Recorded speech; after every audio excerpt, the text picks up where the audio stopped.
Hi, everyone, and welcome back to the Stay on Your Bike podcast. This week, we've got the man of the moment in the Enduro World Cup, none other than New Zealand superstar, Charlie Murray. Okay, so welcome to the podcast, Charlie Murray. Thanks for coming on, mate. Yeah, thanks for having me. Wasn't sure if I was going to get the call up because it's quite a big deal to go on the Nigel Page podcast, but I'm stoked to be here. So thanks, mate. Not sure about that, mate. Yeah, Thank you very much for coming on. And congratulations so far on your season. You're absolutely flying this year. Obviously, I've got to know you over the last few years doing enduro, and it's great to see your your progression that you've done really quickly. And then, unfortunately, I've not been there this year, but I've been watching online, and I'm stoked to see you winning that first World Cup and right up there at the top of the rankings. So yeah, tell us a little bit about this season and how it's going. yeah, for sure. Thanks. It's been incredible. I kind of always dreamed about winning a World Cup or being at the top, but I didn't think it was going to happen this year. I was kind of planning a couple of years ahead. But things just sort of clicked together in finale of that first race. And I had way more time off the bike this summer, not because of injuries or anything, just had a bit of personal stuff, just wasn't really feeling motivated. So I just did other stuff, like just did some cross training and just went out with my old man. We went for a 10-day hunting trip in the wilderness in New Zealand, and did stuff like that. And everyone was sort of asking me, like, oh, no, do you think this is like the good build up for the season and things? And I didn't know. So I was like, I don't know. Hopefully we'll see. And then I showed up to finale and I was like feeling pretty underprepared, and then had a good race there and was second to Richie. Yeah.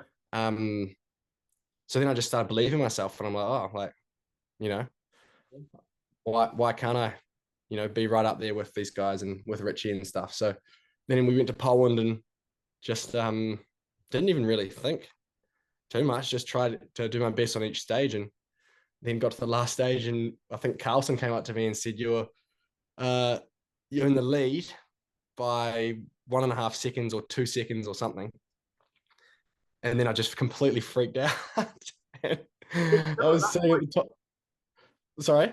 you didn't know at that point where you were. I knew I was doing well, but I didn't know that I was leading. Tom and the mechanic and manager and stuff just said, "Oh, keep going. You're going awesome. Just keep it up." And then Jared said at one point that I'd beaten Richie here and Richie had beaten me here. So I knew that. I knew it was up there, but I didn't know it was that close and that I was in the lead. Um, so then that last stage, I was so nervous on the first corner. There's a good GoPro on my YouTube of it.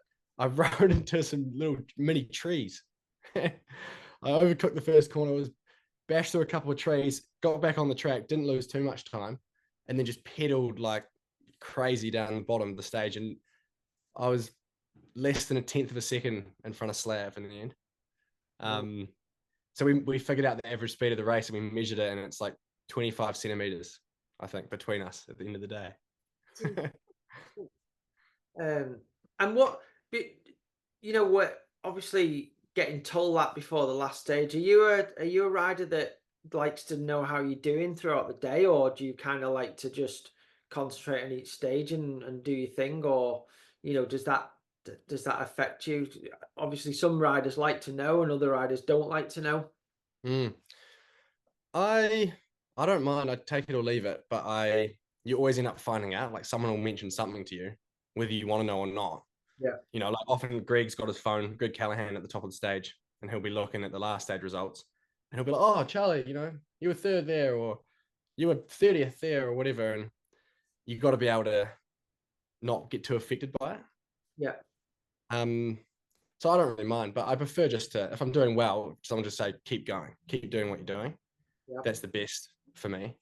Yeah. If, and I like to know if I'm not doing well because then I can try and do something different for the next stage. Okay. So yeah, kind of a bit of half and half. Good. Good.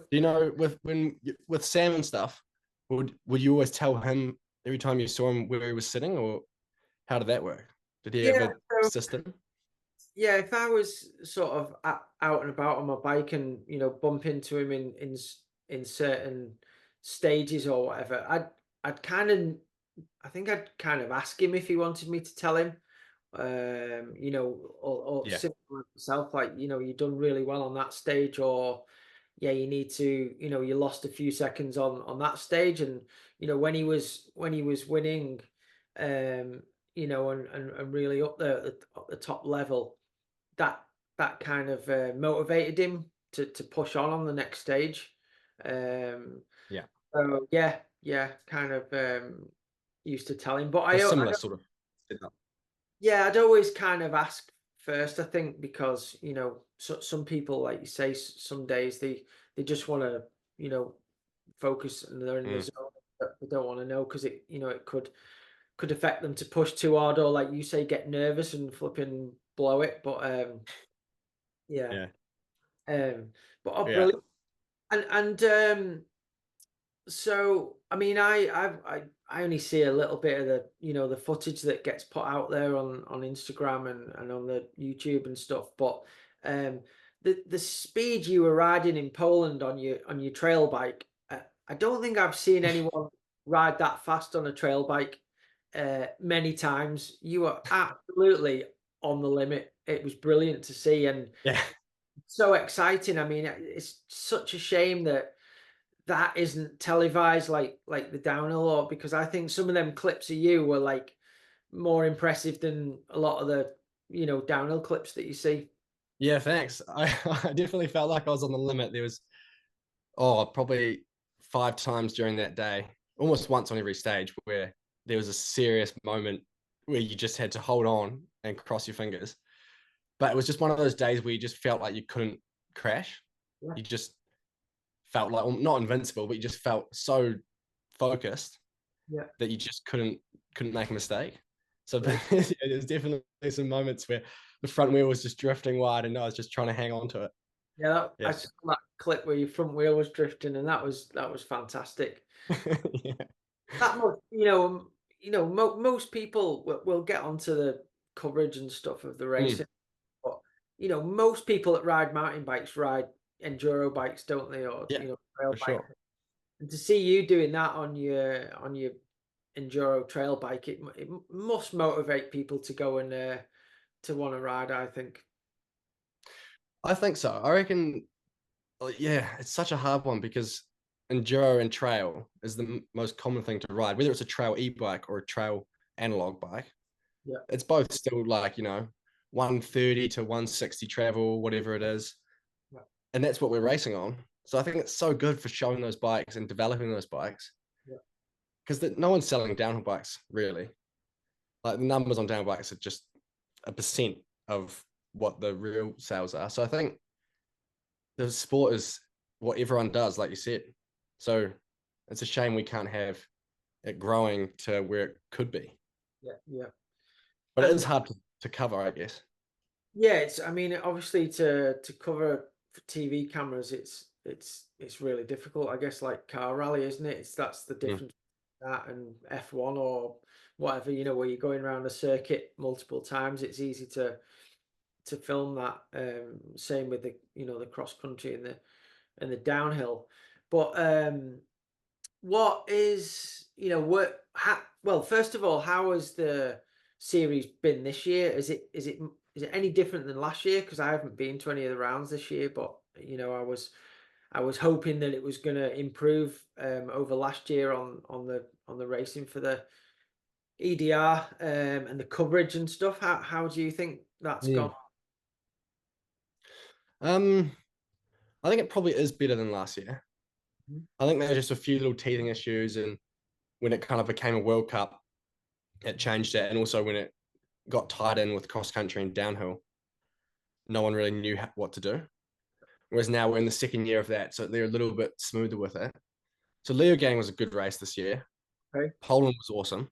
Yep. I think new venues are so good because everyone's excited. The public are there. They like the last 3 stages had pretty much people top to bottom, like Brilliant. cheering and spectating. Is that in Um, Leo Gang? in Poland, Leo Gang not so much, but there's still some good spectators in Leo Game, probably more than last year. Okay.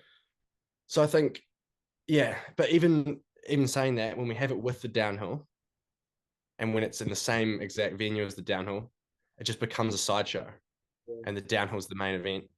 And you do feel that. You feel like you're a little bit like the ugly duckling, yeah, which you yeah. probably saw last year too.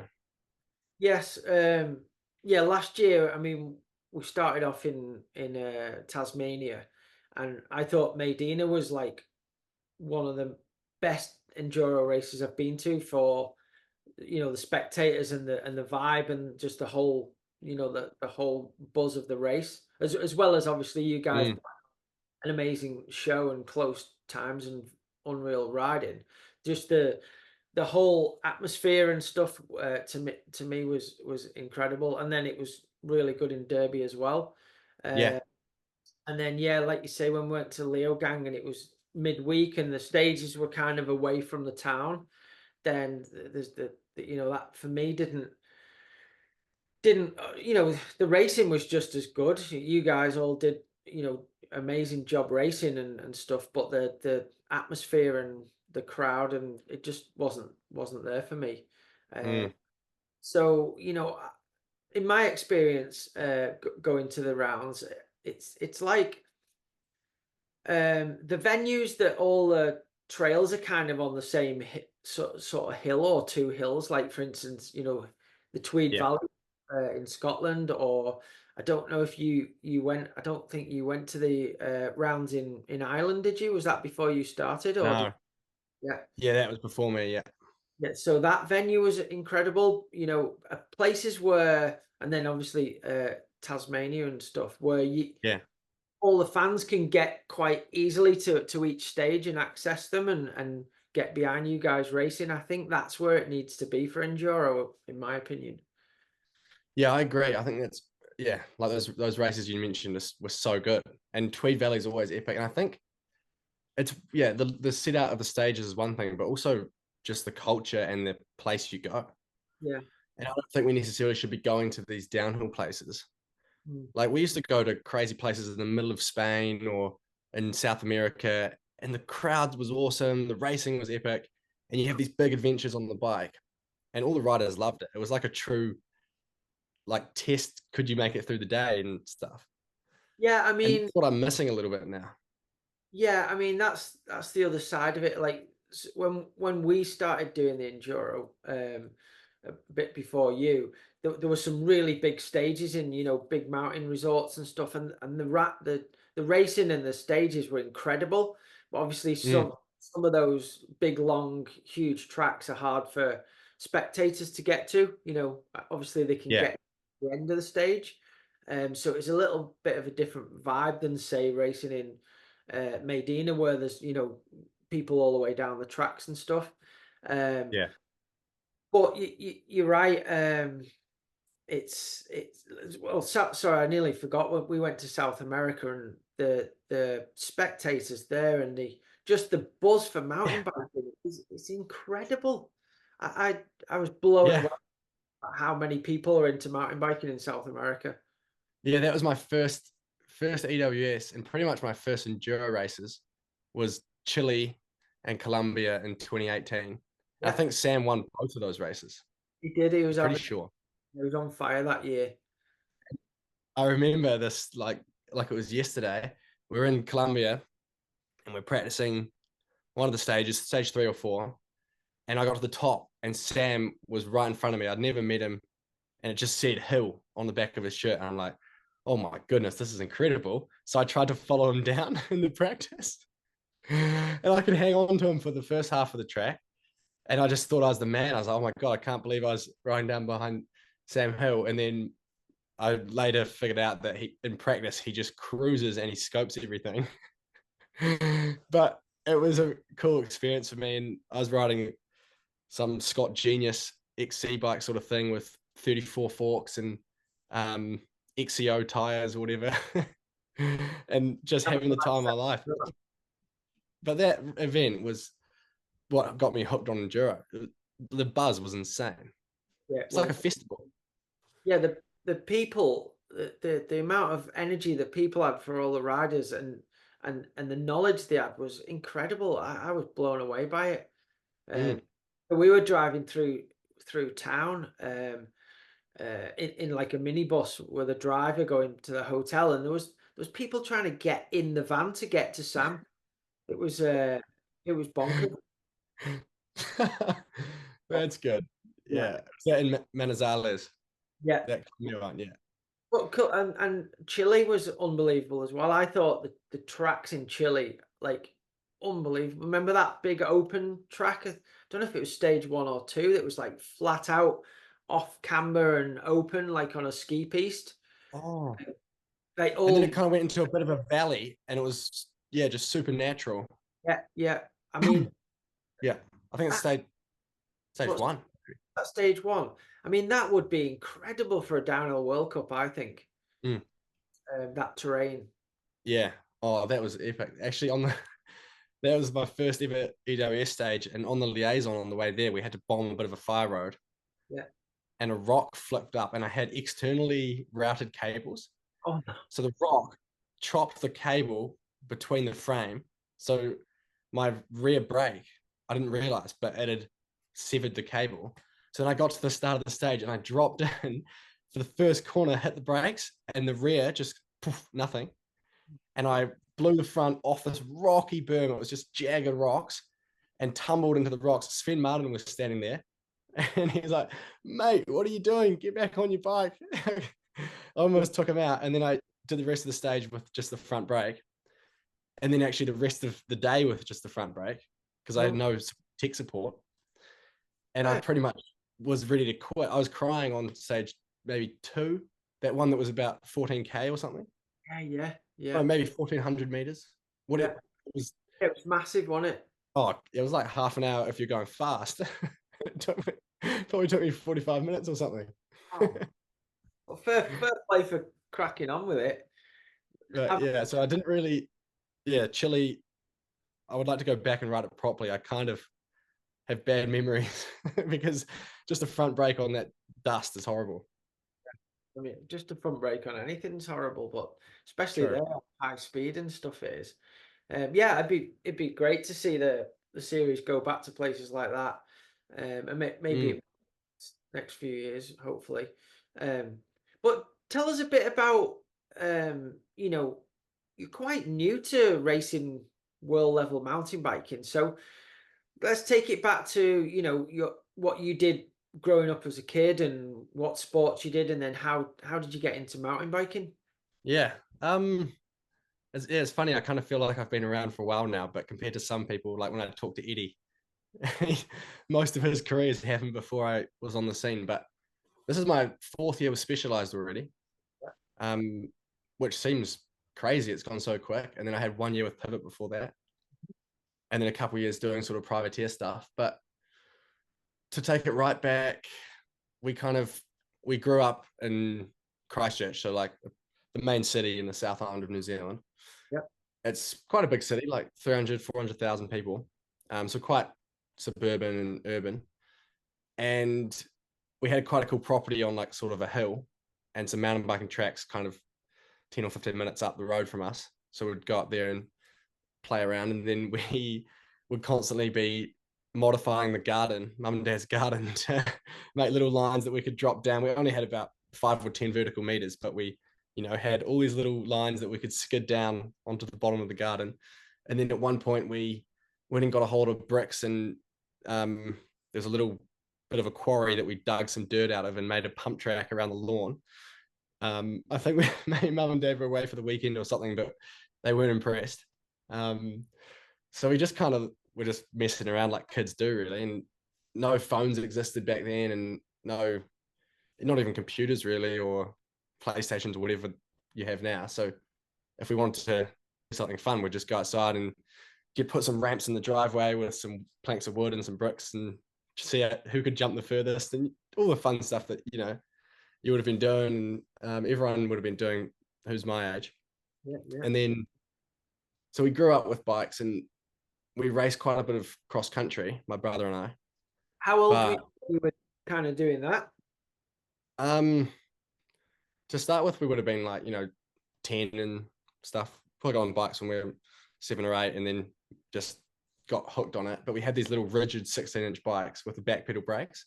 Oh yeah. Um, So, and we rode them until we were like 15, 16. We just didn't want to give them up, and we'd like cut every second knob off the tire to give it more grip, and would like modify them, spray paint them. It was pretty fun. And then we raced cross country like during high school and stuff, Mhm. but Dad would never let us get a downhill bike because he's a doctor, and he would like see all these injuries from, Yeah. well, mostly motorbiking. Yeah. And I think in his head he thought that motorbiking and downhill mountain biking was the same, Yeah. which to someone who doesn't know kind of makes sense. So he's like, yeah, you guys can do bikes, whatever, but just you got to do cross country. Like, I'm not gonna, buy your downhill bike. Yeah. Um, so we had hardtails and just raced on those, and then we got sick of training and sick of going uphill, and we just wanted to do jumps. But then the bike was so average. So when we were sort of, I was probably 16, my brother would have been 14. We just started skiing more and more because then we could have all the fun, all the jumps and tricks and things, and not the the hard work of going uphill.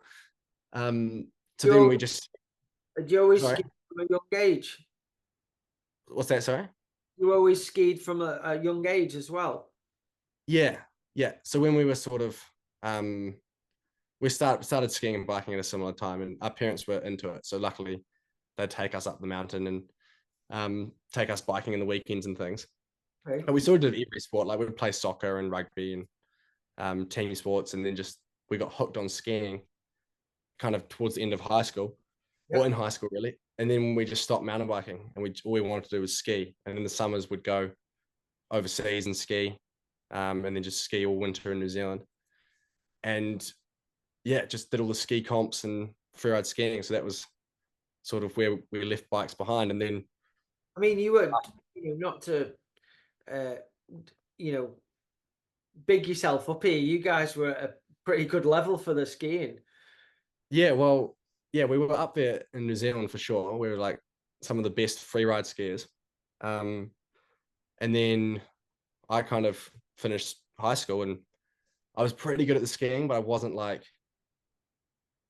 quite the best enough to make a career out of it. So I just sort of gave up on that dream, because that was a dream, was to be like a pro skier. Gave Okay. up on that dream, and I was like, I'll go to uni. All my friends are going to uni. I'll go to uni. So I started a 4-year degree at uni, and then my brother, he's a bit younger. After a year or two, he's like, actually, I don't want to go to uni. I'm going to go skiing. So he went overseas, and we're a similar level. And then he would just go and live, in Europe he was probably 16, 17, and come over here, live here the whole winter, ski. And he just got better and better and better. And then he went pro like when he was probably 18 or something. Incredible. And then I was kind of halfway through my uni degree. So finished the uni degree and started working. And then I just saw my brother doing all this pro skiing, and I was like, this is awesome. So then, and the working was pretty boring. I studied as an engineer, so I was just sitting at a computer doing calculations all day. So then I just thought, oh, there must be something else that I can do that is a bit more exciting than this. And at the time, my girlfriend was working in a bike shop, and she just they were running a race actually, and she said, "Oh, you should come and do this race that we're running. You can borrow a bike from so and so. Come down and do it." And it was actually Kashi Lukes, who's like a cross country dude from New Zealand back in the day. Yeah. He was running the race, and he lent me a bike, and I went and did the race and did really well. What And then sort of everyone's, what's cross? that? It was Euro, enduro. Euro, yeah. It was sort of, when would have this been? I finished uni in 2017, so yeah, probably 2017, 2018. Um, went and did a couple of those enduro races, and then bought my own bike. And the bikes then were so much better, and Dad couldn't tell me what to do anymore. So yeah, bought this full suspension sort of trail bike. Yeah. And then actually my current coach right now, Tom Bradshaw, he broke his shoulder, and he had already done some EWS in 17 and 16 and stuff. He broke his shoulder, and had done one or two races in New Zealand and been all right, like maybe top 10 or whatever. So then he emailed Natalie, Natalie from the EWS, and he said, "Hey, Natalie, I've broken my shoulder. I can't come. I've got a friend, Charlie.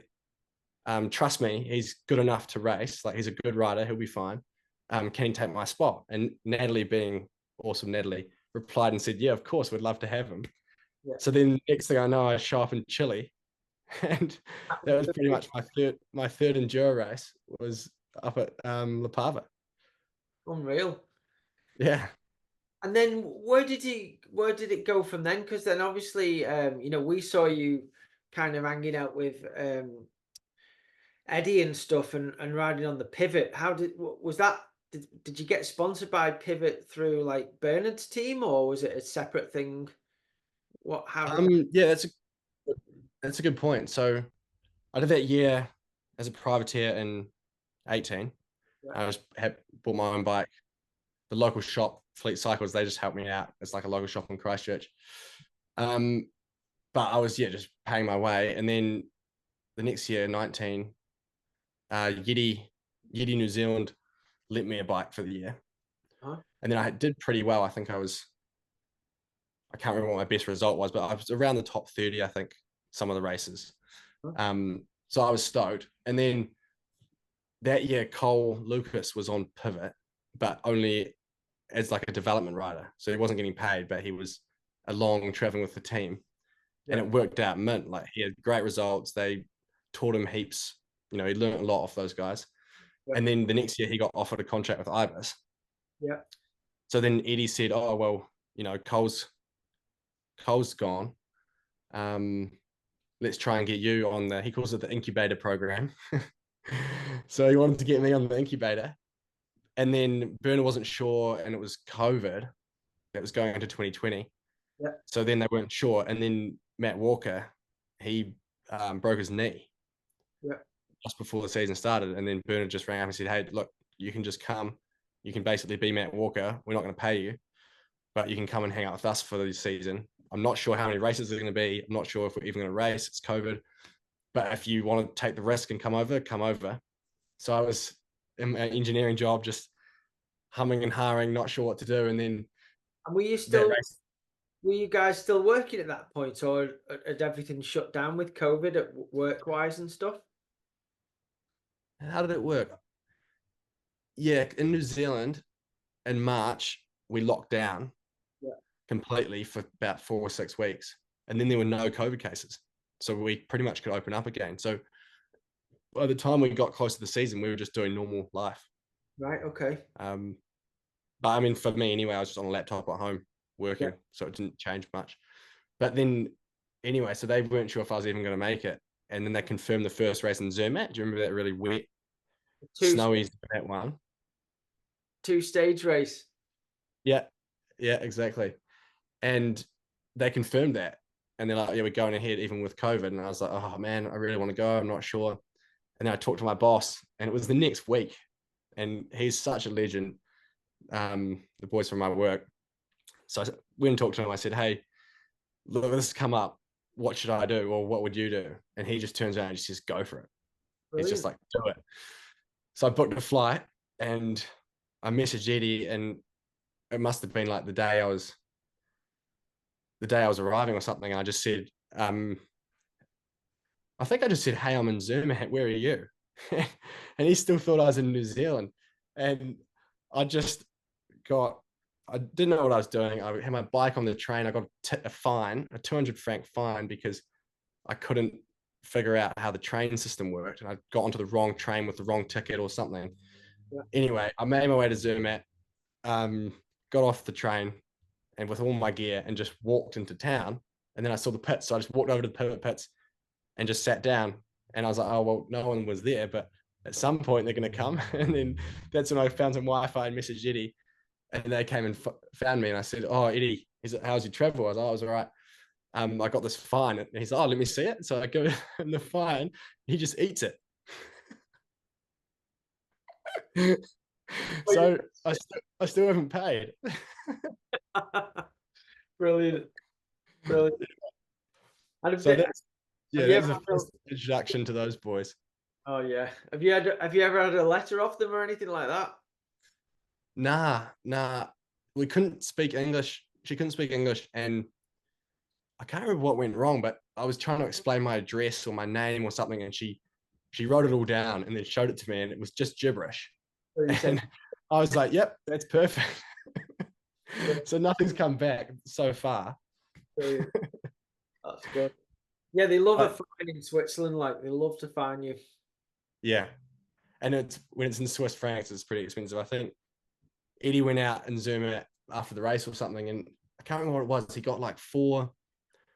He got four double shot gin and sodas or something, Yeah, gin and tonics, yeah. and I think it cost him 240 Kiwi. It's So what's insane. that? Like 120 pounds Yeah, for four drinks. it's insane. And yeah, he couldn't believe it. Yeah, But yeah, with those pivot boys was that I think it's the same for everyone. Like you've got to have people to learn off. yeah. And you've had guys on your team learning off Sam and stuff. Mhm. Cole learned off Eddie and Bernard and Walker, and I'm the same. So that's really where it all started. And Eddie is incredible. Like the amount of knowledge and how switched on he is, it just always blows me away. So yeah, I'm pretty lucky to have him as a sort of mentor for those years. Yeah, yeah. That's really good. And obviously Eddie's a good friend of yours now, isn't he? I see you spend quite a bit of time together in the off season, do you? In Queenstown and stuff. Yeah, we try to. I'm in Christchurch, so it's about 6 hours away. But yeah, we catch up a bit. So in the off season, obviously you talked about you had a bit of time off biking this year, but coming from the UK and stuff, it obviously we Yeah. have pretty crap weather in the winter. Uh, Mm, so it's not we're not under snow or anything, so you can still ride, but it's pretty grim. Uh, yeah. And it's and just always a clean up, always cold. The bike doesn't work, the hands don't work. yeah, so that Yeah. your motivation gets a bit low sometimes.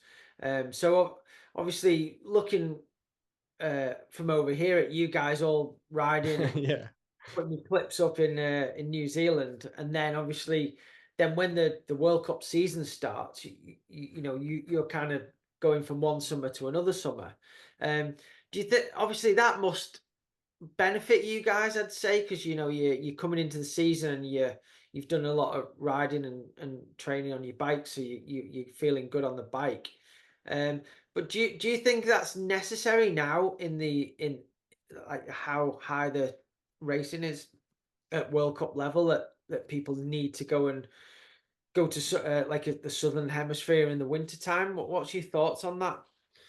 Yeah, it's a good point. I mean, this is the problem with social media and media is that it always looks like someone's having an amazing time somewhere else. Yeah, And I get fallen into that trap a little bit, even like being in Christchurch and seeing the boys in Queenstown just having these epic missions. But you don't see any of the bad stuff or any of the rainy days or any of the injuries. You know, some people will be sitting in Queenstown for 3 months with a broken wrist.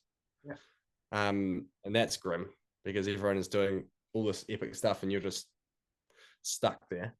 yeah, Um, and I mean, I'm probably a bit different than a lot of these guys. Like, I've got other stuff that I really love, which is especially skiing, because that was my main thing for so many years that I really still love that. So I actually ended up going to Canada this year to ski in January and February wow, when everyone else was in Queenstown, yeah, riding in summer. And a lot of people would, texting me saying, "Oh, you're crazy! Like, what are you doing that for?" And but my brother lives over there, and it was just something I really wanted to do, and finally had enough money to go and do it, and the time to do it. So I actually, but then I ended up riding heaps there anyway, because in winter you can ride in Vancouver, and yeah. like you said, it's pretty grim. But I was with Finn Isles and Reese Werner, and we just would go out and pedal around in the rain, and we had a good time. Um, so I think like, yeah, I don't know. There's also, yeah, I'm giving away all my secrets, but I think um, what I've found recently is it doesn't actually matter how much I ride. If I ride heaps, it doesn't actually make me better. It's if I do like a session, like a timing session, or a session where I'm working on like a certain series of corners or a steep shoot or something.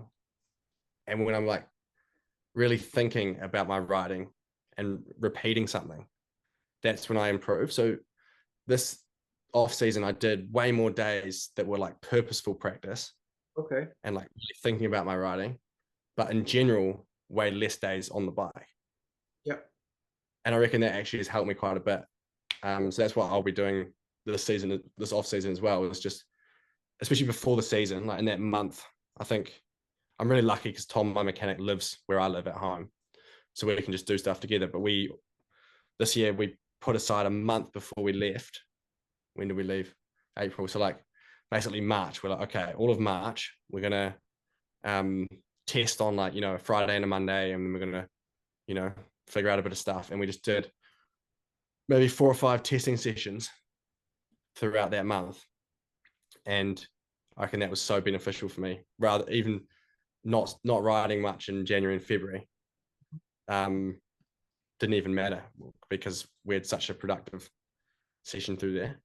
Yeah. And Sure. also, if I'm actually keen and want to ride in a good headspace, then you're better too. So Yeah. You yeah, can. I think you can definitely get a bit, do too much biking and then you're just having fun on the bike and like you say, and if you're trying to win World Cups, it's a bit more serious, isn't it? You've got to like have a bit of a structure and be improving, whereas you think you might be riding really good because you're riding every day, but you maybe not, concentrating on going faster. You're just having fun on the bike. yeah, and you can't take risks, every day. And to be at the top of the World Cup now, like you have to be taking risks. Yeah. So I almost think that you just want to limit that to a few days of the year where you're Mhm. taking risks, but just really make those days count. And Yeah. I always say when I was skiing a lot, I would always say it's not about how many days you ski. It's about how you ski. And basically, if you go up on the mountain, there might be a 50-year-old dude up there. He might have skied like 20 times the amount of days that you've skied in your life, or just like exponentially more than you've ever skied. But he's not better than you. Yeah. If it was just of how many days you did, then the old guys, the 40, 50-year-olds who are up there, you know, Yeah. every day, Yeah. they would be, the best.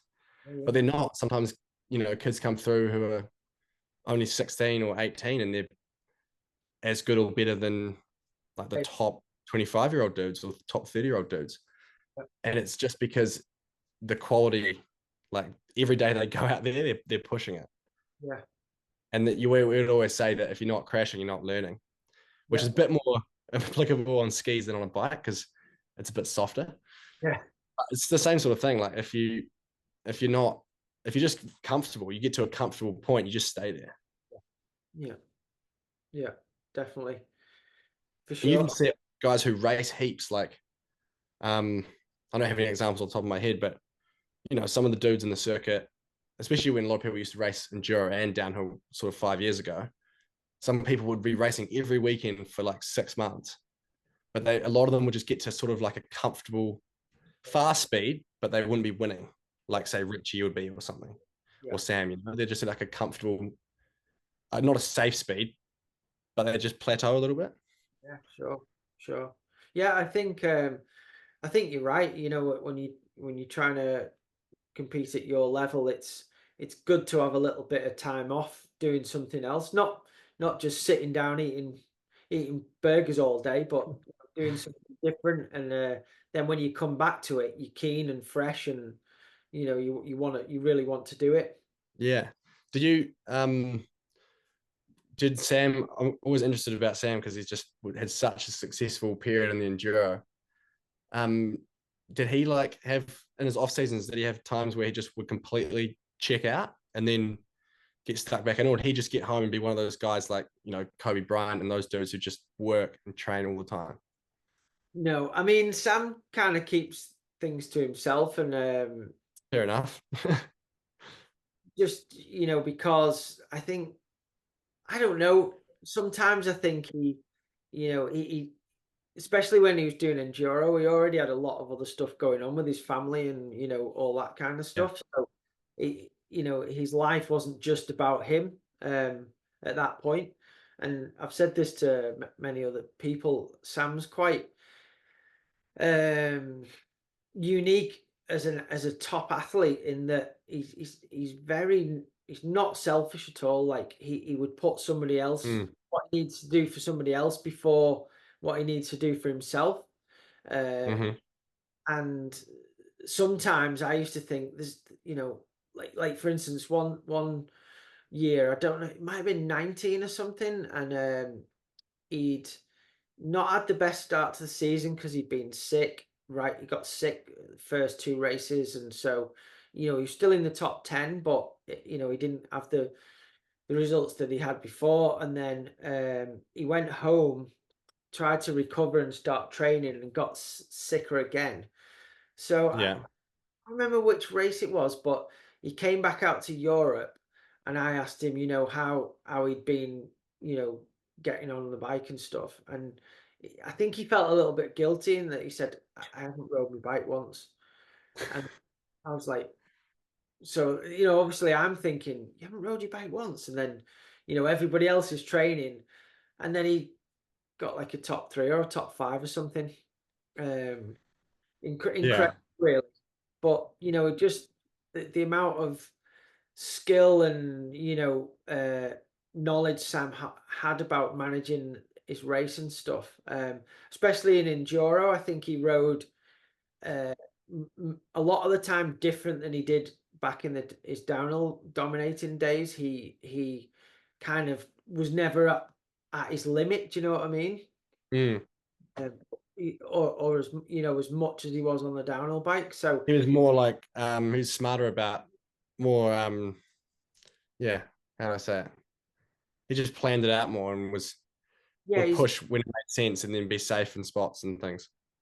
yeah, he's smart like that, and also, you know, um, like you said in practice, you see some guys and they're doing like stopping and pushing up and down a section like you would at a downhill race, and doing multiple lines. Sam had literally just most of the time anyway.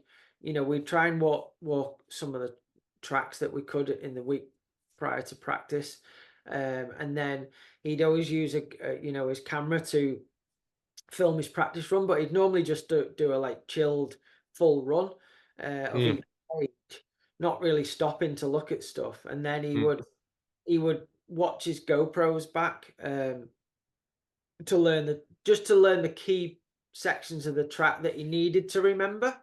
Uh, mm. and then But yeah, that's super interesting because I remember always seeing videos of him, and often he'd be on a completely different line. Like he'd be way out on the outside or insiding with a foot out when everyone else was just on the main line. In these enduro races, and I always thought that was so impressive because with one practice run, I mean, I guess if he's walked it, but also has he seen those lines on his GoPro and then just committed to them in the race, or he's I've never met anyone like him. He's just incredible at picking lines that you wouldn't even think about going on. yeah, Um, like I remember just taking it back before you started mountain biking. There used to be a really popular magazine in the UK called Dirt Magazine, and I've heard Dirt, of Dirt. Yeah, yeah, and Dirt Magazine had a track in South Wales where Steve Jones, who now works for GMBN, sorry EMBN now, yeah, basically finished yeah, in his garden, and it was called the yeah it was called the 104 track. And it was just a little downhill track in Wales, and the average time for a pro rider was like 104. um, yeah. and they used to try and if there was pro downhillers over in the UK for an event or whatever, they'd always try and get them there, and then they'd do Got time time. and stuff. Yeah, Oh, that's cool. That's super cool. Yeah. yeah, it was good, and the track was pretty one line, Mm, little UK little mini downhill track, and it was quite rocky and rooty and stuff, outside of the main line and stuff. And I remember Sam doing that, and I think like maybe the fastest time was like a 101 or something like that, and I think mm. Sam did 57 or a 58. And Really? Steve Jones was like blown away. But he was saying, I remember him saying to me, like, he was on completely different lines than Steve had ever even thought about riding in his life, and the track ended in his garden. So he'd done the track hundreds of times, and he hadn't even thought of those lines. Yeah. And Yeah. Sam's just Well, that's what it looks like. That's exactly what it looked like watching from the outside. yeah, and he's just so incredible at changing direction without like. I mean, you're at another level to my riding, but I have to pick something to kind of turn off, and Sam just seems to be able to turn wherever he wants. Um, And just makes it up as he goes. yeah, Yeah. he's so good at carrying his speed and getting out of the rough terrain. Um, yeah, I think he's probably the best, or one of the best ever people at riding like that. Yeah. Oh, yeah. Like in terms of technical skills. And he always was like since because when we were riding our 16-inch bikes, that's when Sam Hill was winning all the downhills, I'm pretty sure, around that time. Yeah. Um, Trying to think when that would have been like when was he dominating in the downhill? What So years was that? I mean, he was really good in the like early 2000, like 2002 when he first come on the circuit Yeah, in Europe, but then it was kind of a bit later on, like '06, '07, '08. That yeah, era, he was absolutely incredible. He'd yeah, either win or crash, basically. yeah. Yeah, so that's when we were at primary school, but I remember just watching some of the stuff and Sam Hill, he was just not even human, the way he would just drift the bike and be so out of control, but just look comfortable. Well, not out of control, but so wild, but just completely composed, completely comfortable. And no one else was doing that. Like Minar and Petey, they were all clipped in the whole time. They were staying on the bike, they were upright, they were kind of stiff compared to Sam. And Sam was just solid and drifting everywhere. It was so sick. Yeah, Yeah. yeah, he's a one-off, isn't he? You Yeah. know, I, I, I, I don't know how he, I don't know how he does it. He's just like you say, he's so in the middle of his bike, balanced, and where Mm. most people, if they got in that situation, they'd like panic, and Yeah. The he, break or freak out or something. he didn't seem to even compute in his mind that there was anything wild going on. He just, You just did it. yeah, That's almost the best when you're in that mindset where you're just focused, you just do it. yeah. That actually, that's another question because do you guys, um, with the Nuke Proof team and especially with all the EWS success, did you guys get stuck into much testing and bike setup things, or did that just kind of happen naturally? No, not a lot. I mean, we crazy as it sounds, but we never had a huge budget. Mm, Sam got paid well, and that was the biggest part of the budget was Sam's salary. mm, We'd always try and have like a team camp in the leading up to the season. Um, and when we had a good team camp, that seemed to really help the riders for that season. Just mm-hmm, if it's mental or a bit of both, they knew that they'd set the bikes up well at the team camp, whether, if it was with SRAM and RockShox, if we were on the suspension and we went to a team camp, and then, just having the team all together and getting the bikes dialed before the season. Even, if you got to the first race and you had to tweak a few things, they still mm, still seemed to really help if we'd had a good team camp. Um, but other than that, no, it was quite difficult because obviously Sam goes back to Australia in the winter yeah, time. I couldn't afford to be flying off to Australia and flying JC off to Australia very often. Um, mm, Flying the other riders, we just didn't really have the budget for that. So we try and do it at the pre-season team camp, but we'd always be working on things on the bike, and like the especially the when we were started to do enduro after downhill, it was a new thing. So we already had an enduro bike, but mm, we were constantly giving feedback, and asking Sam what would he like to see different on the bike, and Nukeproof would normally be able to turn that round relatively quickly. Yeah, Uh, which is impressive. Because yeah, sometimes you give feedback and then it's a few years before anything happens. yeah, but I think because it was a smaller bike brand, you know, and everybody in the it wasn't many people that worked on Nukeproof, but in the office, everybody's really keen on racing and race themselves and stuff. Um, so they were always keen Yeah, to they're passionate. Yeah, try and get us what we were asking for really quickly. So that was always good. You know, sometimes we'd get a new bike and Sam didn't like it quite as much, so we'd have to tweak things a little bit here and there. But no, it was quite good to do that stuff. But I remember a funny story. I can't remember which way it was, but our Mega either had it might have had a slightly longer back end than Sam wanted, or it might have been vice yeah, versa. I can't remember. So we'd ordered some new chain stays that were either longer or shorter. And then I yeah, remember, like custom ones.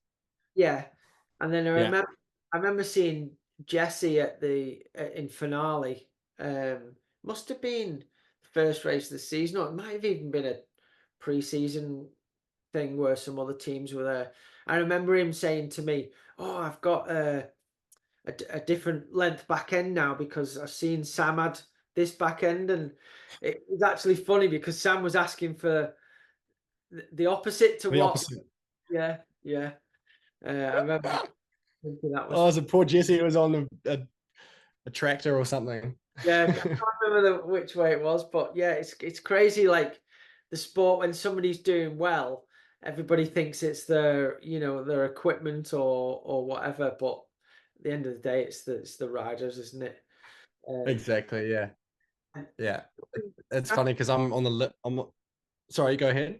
But I think you were just about to mention it, but I was going to ask you about, you ride for Specialized, one of the biggest, you know, fantastic bike companies in the world, and you're on the shorter travel bike rather than the bike that's called the Enduro when you're racing World Enduro. So, what's the what's what's going on there? What's the choice there? Is that your choice or is that something that Specialized ask you to do? Yeah, we're super lucky. Like they just put the ball in our court and we can choose whatever. Like we could race it on the Epic if we wanted. Okay. Um, which is actually where the idea came from because I don't know if have you seen Eddie's like fat bike videos and stuff? Yeah, He does those hilarious fat bike videos. So we were watching one of those one day and Tom and I were just like, oh, we've got this XC bike that's just showed up. Why don't we do a funny video on the XC bike? yeah, So I put my full face on, all my enduro kit, and then got on the XC bike and made this hilarious. Well, I thought it was funny. This video, just basically sending off big jumps and rock gardens on this short travel bike. Um, and then it actually went surprisingly well. Like we just put downhill tires on it, um, and like a proper handlebar, and it was incredible. I was like, and then I was riding on some of the flow trails, and I reckon I was quicker than I was on my enduro bike. yeah. And I'm like, this is insane. This makes such a difference for carrying speed. I guess just because you can pump off it and things. So then I was just puzzling, and Tom had been riding the Stumpy because I had one that I wasn't using and it fit him. So he just was riding it and he was loving it. And So then we just were about, is that a 150 travel rear? yeah, yeah, Stumpy's a 150 rear and it comes as a 160 front, which is what I run. Some of the boys in the team run a 170, You're but still I on don't. lyric. Yeah, I'm on the Lyric. Yeah, the 160 Lyric. Um, so we were just about to leave to Europe and we'd already done Tasmania on the Enduro and had pretty good results. I can't remember what it was in Derby. I was top 10 somewhere. I was pretty happy with my race at Derby on the Enduro. And then we were just like, did this cross country bike video. And we're like, what if we just try the Stumpy? So we went out to, we've got a test track, which is kind of similar to the stuff we race here. It's about 3 or 4 minutes long, super rooty, quite a lot of holes and things, a few tight corners. So we took a Stumpy and Enduro. We did one day on it, And the first there's something going on behind me here. There's some fireworks going. Anyway, the first lap, What that? the, I don't know what's going on. Is that me? No. The first lap on the Stumpy was maybe a second slower than my fastest lap on the Enduro, and I'd probably done 30 laps on the Enduro on that track. And I've That's never ridden the Stumpy in that size in my life. wow. So it was the first lap I'd ever done on that bike. Weird And it stuff. was one Sorry. 1 second different. So then we did another 5 laps on that bike, and by the end of the day, I was a handful of seconds quicker. I think about a second every minute. So over the 3 minute track, I was on average 3 or 4 seconds quicker on the smaller bike. And even though it felt rougher, I was going quicker. Yeah. And because that track is it's quite gnarly. Like there's a lot of big holes. Um, we're like, hey, if it's the same or faster here on a lot of these niggly tracks, or sometimes we have pretty much XC stages in finale and stuff like you would have seen. Yeah. We're like, well, it's definitely going to be quicker in Europe. So we brought it to Europe last year and raced the whole season on it. And we were originally racing on the Zeb fork. And then Tom and I, same thing. I was like, oh, like we can always try the lyric. And he's like, oh, hadn't thought about it, but we could.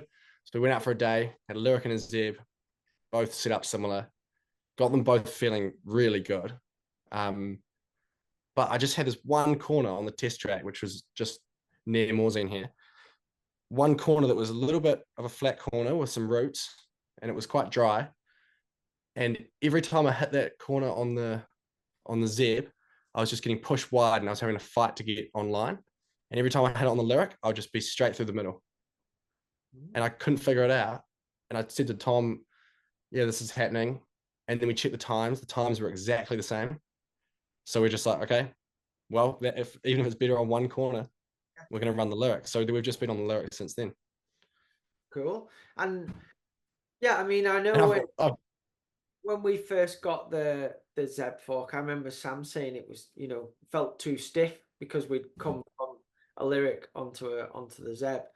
And then I remember mm, he went back to the lyric when he was at home, I think, to try it out. And then mm-hmm, well, the lyric feels now got used to the Zeb. It felt a bit like kind of noodly. flimsy.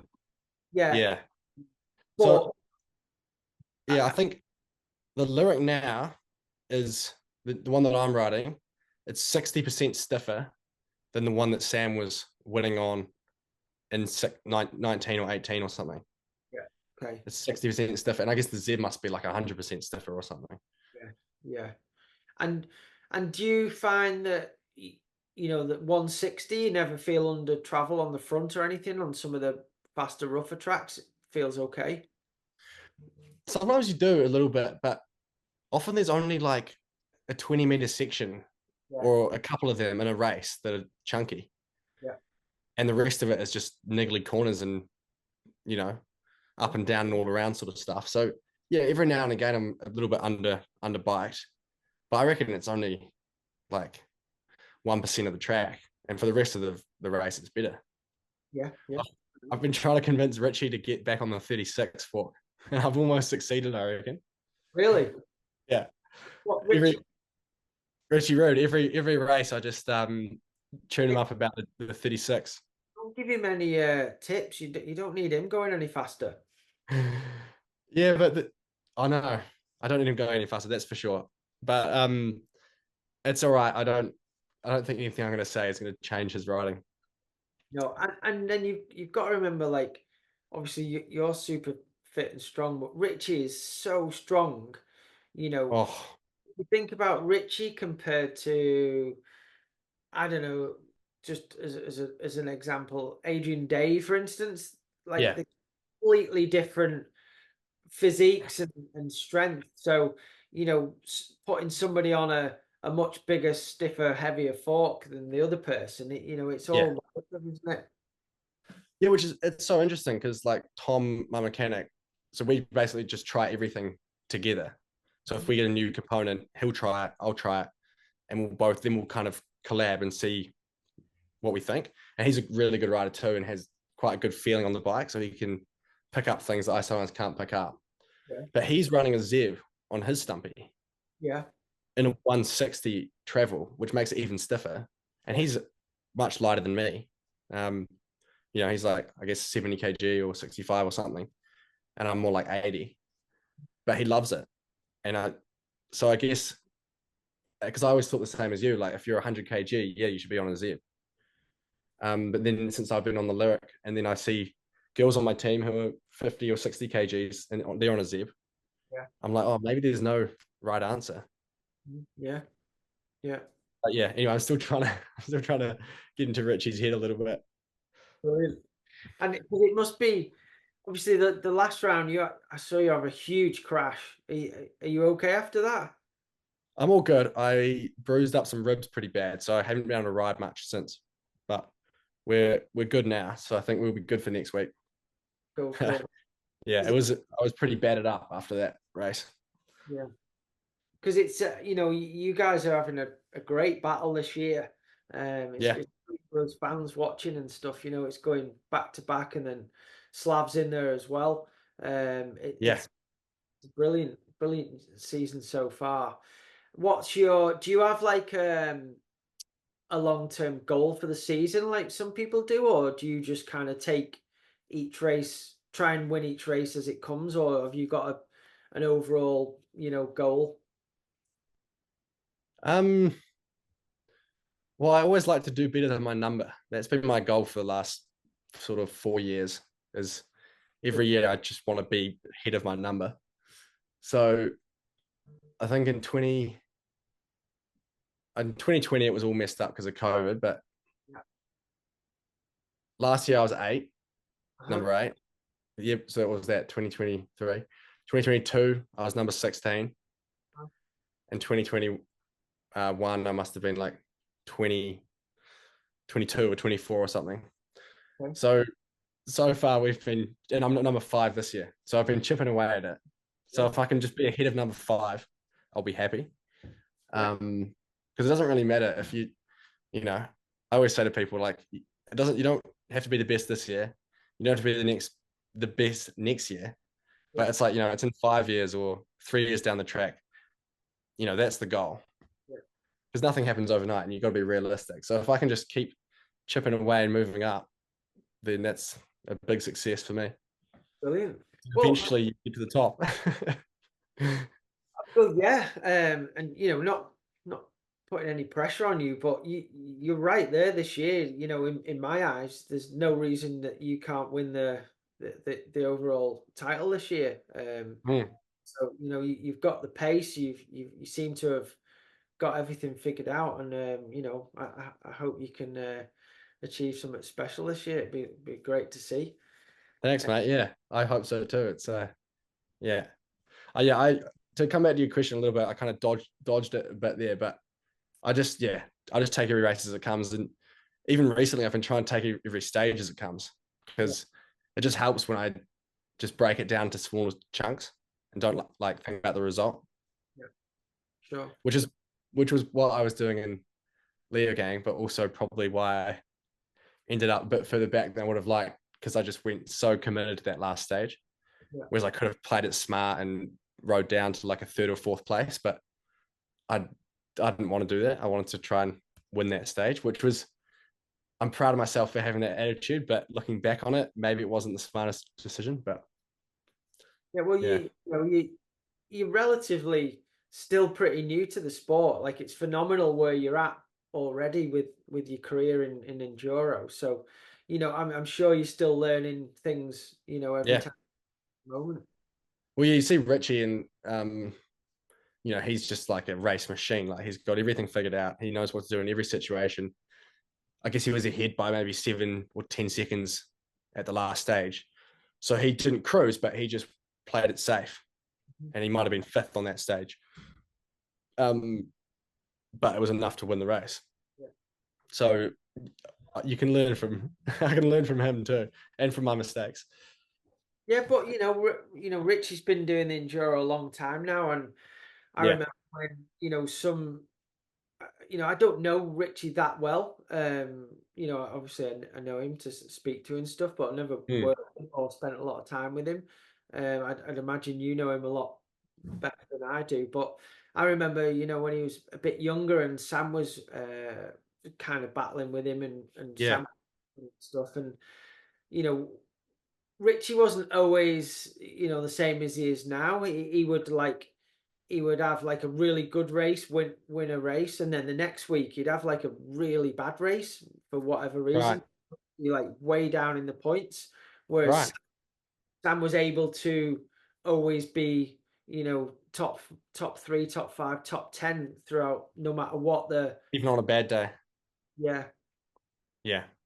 And So that's what Richie is now. I keep saying it to people, and I think it's probably true. He's the Bruni of enduro. yeah, His bad day is still a podium or a top five, And it's the yeah, same with Bruni. Bruni will have the worst week ever, and he'll still be fifth or fourth. And incredible. that's why he wins the World Cup. And Yeah, where it's like people like, for example, Vergier, he's an incredible rider. He can win races. He can be on the podium. But on his bad days, he's often 20th or 30th. yeah, yeah, And I reckon that's the difference between Bruni and him, and same with Richie. Like Richie's just always there, and yeah, Sam is same way, he was always there. yeah. Yeah, and I guess it's experience, like you said. Yes, yeah, experience, learning, not rushing things. Like I remember, I think it was 2019, where I said Sam had a bit of a rocky start to the season. I think he was, you know, I don't know, he was top 10 after the first two rounds, and then we went over to Europe, and then I think he moved up to top five, but it definitely wasn't going anywhere near as good as it was going at the season before when he started off with two wins. Yeah, yeah, I remember him like just so matter of factly saying, "Yeah, yeah." I'll be top five after this, and then I'll get to like top three, top two going into the last stage and into the last race, and then I'll just win that, and I'll win the series." And I was like, uh, right, thinking, fair play. Sometimes you don't know whether Sam's joking or whatever. And yeah, yeah. exactly what he did. Incredible. Like he won the overall on the last stage of the last race. Insane. Oh, it was in Zermatt? Yeah. Yeah, I was watching that from back home on the. Oh, that was incredible. But he Yeah, told me that months before. And then we're just like, yeah, it's pretty that's just insane. yeah. Yeah, that Uh, was 18, wasn't it? no, I think that was When 90. he. Oh, sorry, it was 19 because then in 2020 we went back to Zermatt in the start. Yeah. Yeah. Yeah, yeah, man. That. Oh, well, yeah. Fair play to him, eh? Yeah. That kind of stuff blows my mind. I So wish I could say that to you. I wish I could say that to you now, Paigey. I know. I wish I could tell you how I was going to do it for the rest of the season, but I've got no idea. Well, you keep doing what you're doing because it's working at the moment, and it's Well, that's great. the thing. If Yeah. it's not broke, don't change it. Yeah. And then so tell us a bit about signing for Specialized and how that's been. How did that come about? Obviously, your team is like the Specialized factory team for Enduro, isn't it? Mm.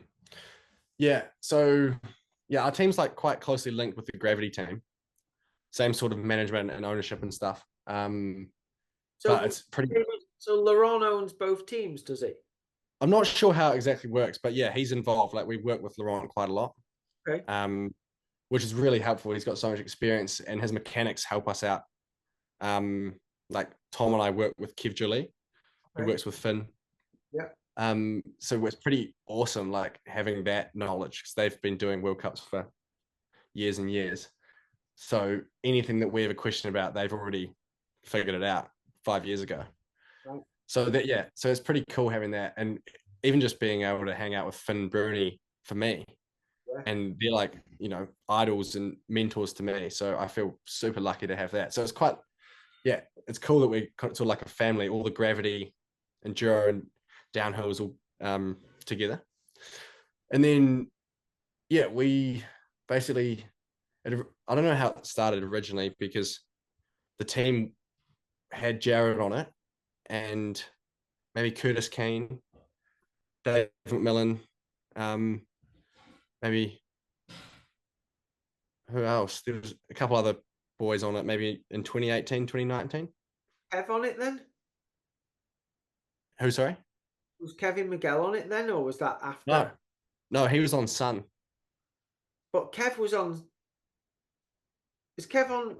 Is Kev still on your team now? Yeah, Kev's on our team now. Yeah, that's so he was But I on. think, Yeah, that's right. And then he went to Specialized, didn't he? yeah, when our team started, that's when I joined Yeah. and when Kev joined. But in between, there was a year or two of no specialized team. Ah, yeah. Right. Okay. So I think maybe 19 and 20 or something, there was no specialized team. Yeah, Right? because yeah, I No, remember maybe once 20, one maybe it season was just 20 and 20. you younger people on, didn't they? They had one of the Irish sort of up and coming riders on the team. Yeah, Killian? Yeah, Killian, yeah, yeah, Callahan, Greg's cousin. Callahan.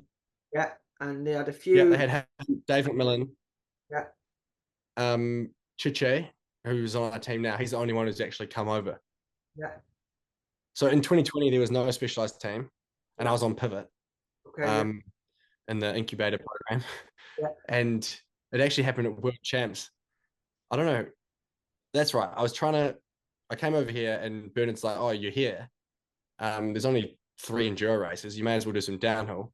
I was like, keen for anything. So I'm like, "Yep, sign me up." He's like, "Here's a bike. You got to build it yourself, but you can use this bike while you're here." So I built myself a downhill bike, which was another story in itself. And then raced some downhills. And then I was like, got to World Champs in Leo Gang, the one that Reese Wilson won. And it was muddy as anything. And I was emailing for weeks before that frantically to Cycling New Zealand saying, please let me race World Champs downhill. And they didn't want to let anyone race because of COVID. But then I was trying to explain, like, I'm already here. yeah. There's no risk. Like, it's all good. But I'd never done any downhill racing in New Zealand. So I hadn't done nationals or anything. So eventually they just said straight up no. But then they did say, hey, there's this new category that has no entry requirements. It's called E cross country.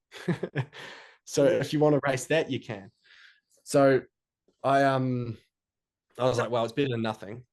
I Sorry. was. I think I was there. That's when you chain snapped to something on the first lap, wasn't it? Oh, that was the year after. Or was that the Yeah, year after? Right. Okay. that was Val de Sol. Yeah. Sorry. Yeah. Yeah. Got Yeah, Val. Probably in Leaving too, were you? No, I wasn't in Leo Gang. No. That Um. was COVID year. Yeah. Yeah. No. No. So I'm in enduro rounds. yeah. So anyway, yeah, we were at Leo Gang for Worlds, and they um wouldn't let me race downhill. So I ended up getting a sweeper plate for downhill. So I still got to ride the whole week.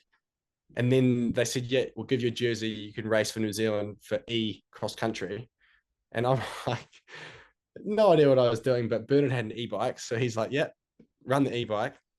And we give it to the Shimano tech who were going to check it and then take it to the bike check place.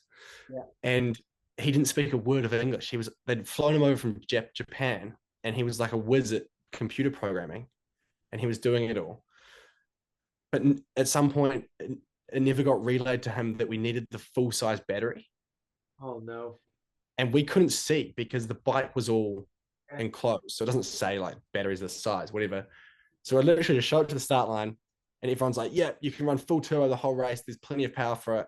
So sure enough, full turbo, and I do the first 4 out of 6 laps, Yeah. and I look down, and it's pretty much on in red. It's pretty much out of battery. Oh no. And I'm like, oh God, this is not good. I've got 2 laps to go with no an e-bike with no battery. Oh no. So I put it into limp mode, like eco, whatever. do another lap, and then coming into the descent for the before the last lap. So coming onto the last lap, it completely died. Oh, So it was off. It was just heaps of resistance. It was muddy as anything. We had full mud tires on. Every climb was like slippery, and I was trying to pedal an e-bike with oh, no battery, and I was last because everyone else at this point had been lapped out. The winners, I was the only one not to get lapped somehow. fair The play. winners have well finished, Yeah. and the trials bike that was closing the course, sweeping the course, was behind me. So he had to wait, and I would just walk because I got onto the last lap. They couldn't take me off. Yes, yeah, walk up there. So I'm like, well, I'm finishing this. There's no way I'm pulling out now. So I just walked up the bits I couldn't ride, and then I just ride the downhills and then pedal on the flat and then walk the uphill again. And it took me probably the same time for the whole race to do the last lap. And I finished. And when I came across the line, there was only a few people there, and it was Bernard and Eddie and stuff, and they were on the beers just going crazy. Like, yeah, they thought it was the funniest thing they'd ever seen. And for some reason, the specialized team manager, the cross country guy, I Benno know. Willett, he was there and he was watching me. Yeah.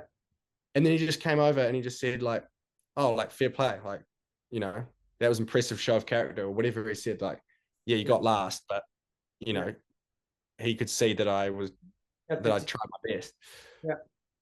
And I somehow just we just had a meeting later that week. He just said, "Oh, like actually, I see you do some enduro. We also are focusing on e-bike next year. So would you like to come and have a meeting and we could see if something could work?" And so I went and had a meeting with him, and I had a meeting with a few other people with Pivot as well. Yeah. Um, but they didn't really have room on the team or any budget. And maybe Ibis were interested as well. So I was quite lucky just through Eddie and Bernard to kind of give me some exposure, and they were Yeah. really helpful. They'd share my Instagrams and put my name out there. But Beno was like, "Yeah, we'd love to have you. The only thing is, we're not going to do a team because we spent so much money on this team in the past and it didn't really work how we expected it. So you'd basically be like flying solo, but would support you with everything and would, get your mechanic and travel and bikes and whatever you need. Would pay you, a bit of money and so you could train full time and don't have to work your normal job and things." And I said, "Well, this sounds great. Let's do it." So I was instantly keen. And then, so I thought I was just going to be sort of flying solo. And then I got a call in maybe December, or even, I think it was probably December. And they were like, "Actually, change of plans. We're doing a full team Oh, wow. and would like you to be involved." And I was like, "Well, this just went from amazing to even better." Yeah. So yeah, of course, I'm still keen. And that's how it started. And we've been on the same program since. Brilliant. Brilliant. So the And moral of the story is don't give up when your e-bike runs out of battery. oh, oh, no, that's great. And like you say, people notice these things, even if, there's you might not know everybody on the circuit, you notice things. I mean, Mm, I noticed about you straight away, because I'd been involved at the mountain biking for a long time, but just obviously on top of your results that you're getting like straight away, which is impressive, but just your whole attitude and sort of how you come across as somebody that's really taking it seriously, is obviously having fun as well, but you're taking it seriously like it's your job, and you're putting the work in and the effort, and that's showing now because of the results you're getting this season. But that comes across, and obviously you mm, also pretty good at doing the media, and you're easy to talk to. You're a really nice lad, so people want to talk to you. You're willing to talk to everyone. You've got time to talk to everybody, and that comes across for me anyway. That's mm. really solid, athlete that you want on your team. Some people are hard work, and it's like sometimes they look like they don't even want to be there, and that never Yeah. comes across from you. So you're doing a great job. Oh, thank you. Yeah. I always try and just go the extra mile because I'm like, why not? You know, I'm here. I'm only gonna be doing this path once, so I may as well just go for it.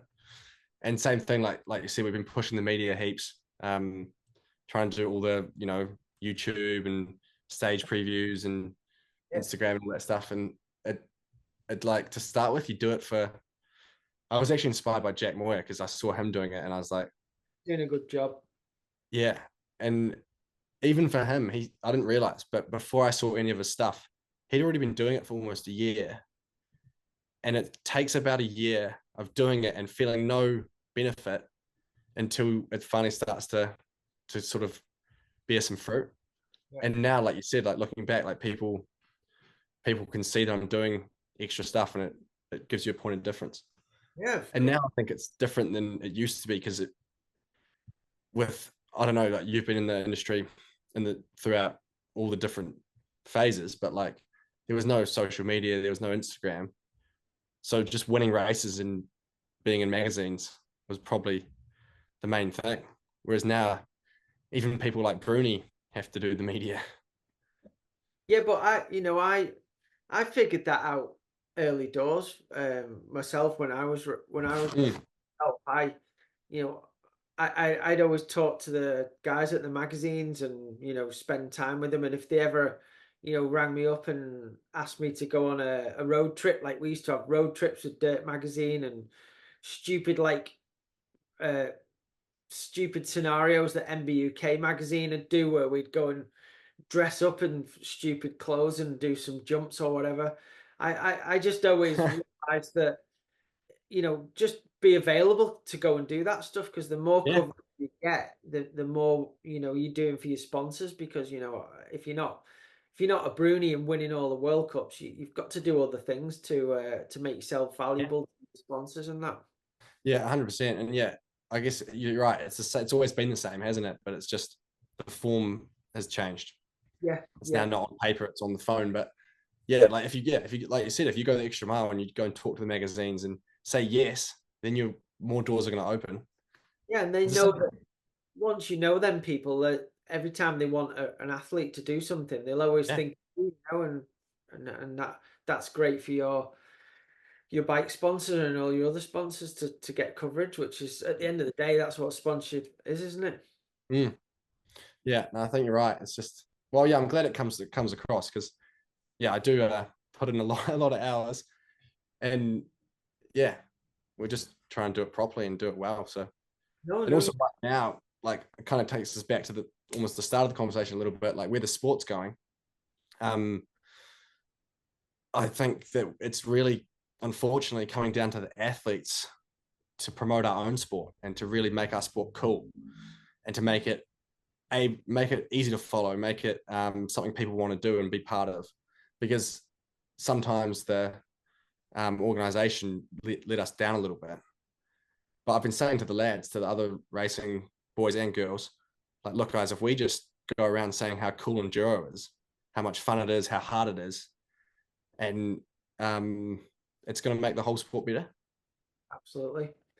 I mean, I'd like to see it going to obviously because like we mentioned it earlier, there's no way the Warner Brothers is gonna show the enduro like they do with the downhill and the cross country. It's just they don't have enough manpower to film all the stages and do all that. But um, I'd like to see the enduro going like so. Back in the day before, downhill was live on Eurosport when Mm-hmm. I first started, and I used to watch it on Eurosport and stuff, and think, wow, I need to go and do a World Cup. And when then was when was that? Was that way back in the day? yeah, so I got into mountain biking a little bit later. I was kind of 25, 26 when I started Yeah. mountain. So that's later than me.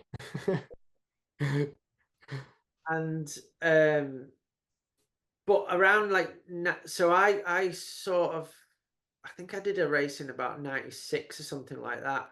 And then 97 was like the first year I raced like a full start, decided I was going to race downhill and race in the senior category because in the UK you had to race in the senior category before you could qualify for the elite category. Oh yeah. So in '97, I did like a season of racing in the UK, but the World Cup, which was we used to call them Grundigs, it was sponsored by Grundig. Yeah. That that was live on Eurosport. So I never had Sky TV or anything in my house. So I used to bomb round to my mate's house on a Sunday, and we'd watch Yeah. Pete and Palmer and all them guys like racing the World Cup live on the TV, and it was just Oh like way. I have to go That's and World Cup. That was my goal. That's all I wanted to do: go and race a World Cup. Um, and then a few years later, I think like it kind of lost that sponsorship and the TV coverage and stuff. So it kind of the sport took a bit of a dive, not in the bike development or the how good the riders were becoming, but like maybe the salaries and stuff because the big teams not being on mm, your sport. yeah. And then it kind of went downhill a little bit. Like some of the massive trucks that they have now, some of the teams had them in Yeah. the '90s, and then it all kind of went back to like sprinter vans and tents and stuff. Transits and yeah. Yeah, it kind of Really? yeah, it kind of went down again. But When what was was the down period? Was that late 90s or yeah, I'd say late '90s, early 2000s, uh, yeah. and then Interesting. And then it's slowly built back up, eh? yeah, but what was really good that I thought was a lot of really good filmmakers. They used to be at all the World Cup rounds, and because it wasn't, you couldn't watch it like you could with Red Bull TV and stuff, uh, Yeah. and Freecaster before that. They used to make these amazing videos that movies that come out at the end of the season. What you probably watched when you were younger. Yeah. I'd like to see that coming back for the Enduro. So, like, certain videographers, Yeah. they film the behind the scenes. Then they'd pick a rider like yourself and they'd go and film them at home. Then they'd have your coverage of the racing, and then they'd have all the racing. And then at the end of the uh, Enduro World Series, an hour and a half, 2 hour movie comes out on the series. That That's would be sick. that's what I'd Yeah. like to see. But obviously that costs quite a lot of money. You've got to have the sponsors to pay for the videographer, to pay his salary, traveling all over the world. He probably needs a couple of other guys with him. But I'd like to see it going that way. And then, we can watch the highlights and stuff throughout the year. And then at the end of the year, you can sit down and watch like a really cool movie again of you guys. Because now you don't see that, in my opinion, because everything's like, That's such a good idea. you know, get onto Yeah. Everything's just gone, eh? get onto Specialized, see if they pay for that. Yeah. Mate, you've got me hooked on this idea now. We might have to see what we can do. I've just employed a filmer to come and help at some of the races. Okay. So I'm gonna float this idea past him and see what he reckons. Yeah, because if you watch Drive to Survive or the Tour Yeah, de France one on Netflix, I was never really into Formula One or the Tour de France, and after yeah, watching them, I'm hooked. I love it now, and I yeah, prefer that than actually watching the race. So if you yeah, had something similar where a movie come out at the end of the year where it covered all the rounds, so like you, Richie, all the top people who are battling each week, you see all that footage, some footage that you don't see normally, then get some of the footage from the each event who's placed where, but then yeah. they take some time out where they go and like this week for instance they could be filming you and Morsey and talking to you, and then Mm, Richie, all the other guys, and then put that all together. I think that'd be super interesting and good for the sponsors. mate, that would be yeah. That's what we need. I think you've cracked the code. And then yeah, I guess I think that the GoPro is a really good way to capture like the action as well, which is Absolutely. what I've been trying to do, and that's what Moya does. I don't know if you've watched any of his stuff, but Yeah, yeah, I think his stuff's great. Um, because like you said, you can't have cameras everywhere.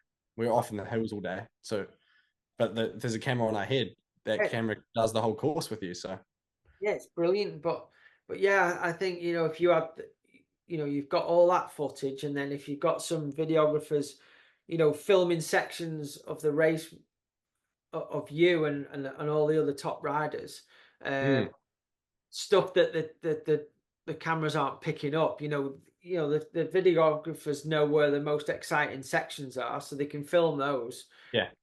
and then put all that together in like a super epic release at the end of the year after the season's finished. I think that'd be incredible. Yeah. No, I think that would be really cool. Yeah, it's interesting to see what's going to happen with the enduro, but I think we just have to fight for like our sport. Those of us who love it and want to keep doing it, we just have to, sink our nails in and just dig our heels in and just fight for it because Yeah. like they want to do more and more e-biking, and I think that's great and great for e-bike development and for brands and stuff. But for actual pure racing, like people watching downhill World Cup and watching Bruni win the race, they're not going and buying a downhill bike. I mean, you can't even buy Bruni's bike; it doesn't exist. Yeah. They're going and buying like a e-bike, the specialized e-bike or the trail bike from them or another brand, Yeah. and that's Bruni. So there's no reason that we can't be selling e-bikes, and um, I don't think the e-bike racing really sells e-bikes. No, it's It develops them. yeah, I mean, I can see like obviously e-bike sales where the sales are, with a lot of the brands. Where I live now, it's amazing for e-bikes because you've got to pedal up them Yeah, hills, and some people that aren't training all the time like you are. It's hard work. You do one lap yeah, and you can be flipping done for the day. So the e-bike makes it more enjoyable for a lot of people. Um, yeah, like you say, racing is where development is done for brands, so it's good for that. I'm not. I'm a bit unsure on the way it should be going. I definitely don't think that the normal enduro should go away at all because I think it's brilliant and that's what people like doing and that's what a lot of yeah, bike are. Um, I'm not 100% sure on the e-bike racing just yet. I mean, I did an e-bike race here a few weeks ago, and it was just a 2-day enduro race, no yeah, practice. You just did a loop on the Saturday, a loop on the Sunday. You could do it yeah, on one battery if you were yeah, careful. And that was an amazing event race for amateurs and stuff. yeah, Really enjoyable, good trails and stuff. So I think that type of racing needs to be more of that for the general public. yeah, As far as world championship level racing, it's hard, isn't it, to know quite where that needs to be at the moment. yeah. I just feel it's a shame because it's kind of making our sport, it's taking a little bit away from our sport because the practice schedule, the race schedule, the amateur race, it means that we have to have shorter races because there's not enough time to fit it in. Yeah, So that's a little bit of a shame. We often race on the weekday instead of the weekend, yeah, which is a little bit of a shame. yeah. I don't. But I don't know if and the XCE is probably great for development too, for Yeah, bike development. yeah, I don't know if the Enduro E is even as valuable as the XCE for the motor development anyway. yeah, yeah. I don't know. Um, but I I've think you're right. It's e-bikes are great. Like I love riding mine, especially in the winter when you just want to go out and ride in the mud yeah, with your mates and just mess around, do a bunch of laps. yeah, It's perfect. yeah. It Like is. no one wants to go and pedal a 16, 17 kg enduro bike analog in the shit mud. It's not Yeah. very enjoyable because you're Oh, on the climbs for like an hour and then you're on the descent for 2 minutes. don't move here then, mate. What's that? Don't move here then. Yeah, yeah, That's pretty much 10 months of our year. yeah. Really? Every time I've been to Scotland, it's been quite nice, but You've been I've been lucky. coming in summer. Been lucky. Um, so What yeah, I mean, just joking aside, what I'd like to see on e-bikes, I'd like to see World Mm. Cup e-bike slalom, because then you don't need a Yeah, go to the top, do you? You can pedal up on your e-bike, slalom race down, World Cup done, finished in 2 hours. Brilliant. yeah, grass slalom. Yeah, That's Eddie's biggest thing is that mountain bike racing in general needs more grass turns. absolutely. Just hate grass turns. It's some of the best Yeah, you stuff go ever. way more back in the day. It Yeah. was great. I don't know Do, why they don't have more of it now. do you remember? You're in Vermont a couple of years ago at the Enduro, the EWS there. I didn't. I don't think I went. We're in Sugarloaf and Burke. I know I didn't go. I don't. I don't. For some reason, I didn't go to those two. But I saw the footage. You saw the grass turns? Yeah. There was one section where they just taped grass down a ski piece and it was epic. Like all the photos and videos from the week came from that. Every World Cup was like that when I did it. Yeah. There was a section like that, and Yeah. what I've noticed now that blows my mind. But I guess it's because just it's a different era and a lot of the tracks are different. But um, it was so important to have a good set of spike tires for your downhill bike because Yeah. if you were on one of them tracks with massive amounts of off piece flat out grass sections and it piss rain, you wouldn't get down without proper spike. No, you couldn't even move. Yeah. Now, and I watch like World Cup footage now of and when the weather goes to shit and people are like just crashing everywhere. I'm thinking, why have you not got spike tires on? Um, Yeah. That's, yeah. What do you think about that? That's so interesting because I always see people running dries when it's muddy. And you don't ask them, they're like, oh, like, no, I'm fine on dries. I Like, don't I don't what's know. going on? I don't know. I think it's like because there isn't many grass turns anymore. People just don't need spike tires as much, and then when it does go really bad, they're just not used to using them, or they don't think about it. I don't know because I'm like if it goes real muddy and it's like off camera and stuff, I'm literally terrified if I don't have spikes on. I just put them straight on. And it's so good. When you have a good set of mud tires on, it's like, it changes, it's a different world. Yeah, I think it was last year or the year before. I think it was last year. It might have been in Ludenville, and I said it was going to be Sam's last enduro race, and I was so he was a little bit more keen for doing well. And I said, I think we were talking about the tires, and he said, I'll just put my spikes on. So he put his spikes on, and he went off and got second on the first stage or whatever, and Yeah. then it came back at the midway point, and all the lads are like, "I think we should try these spike tires." I've been telling them to put them on for ages, but I don't even think Corey had ever even rode on some spike tires. It just blew me Yeah. mind. That's crazy. Yeah. I guess it's just the sport's changed. And now all these tracks have way less dirt left on them and Yeah, way more rock and roots and stuff. yeah, So probably, as you said, spikes are less valuable. But when you have wet, sloppy dirt, you need them or grass. Yeah. yeah. I don't understand how you'd get down the Leger World Cup track without spikes on if it rained. I don't understand it. Yeah. Well, who was it? I don't know if they had spikes or not, but I remember Reese Wilson had that big OTB Yeah, when he split the front coming into that jump. And then Andy Cole did this huge drift in the grass yeah, and went off the track. I don't know if they were running spikes or not, but that section, you need them. yeah, yeah. It blows me mind. I just don't understand why. Um, yeah, it's not a thing.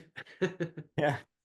So, and talking about that, tell us a little bit about the specialized programming in like your bike development and a lot of the components that you use are specialized as well, like your tires and everything Mm. else.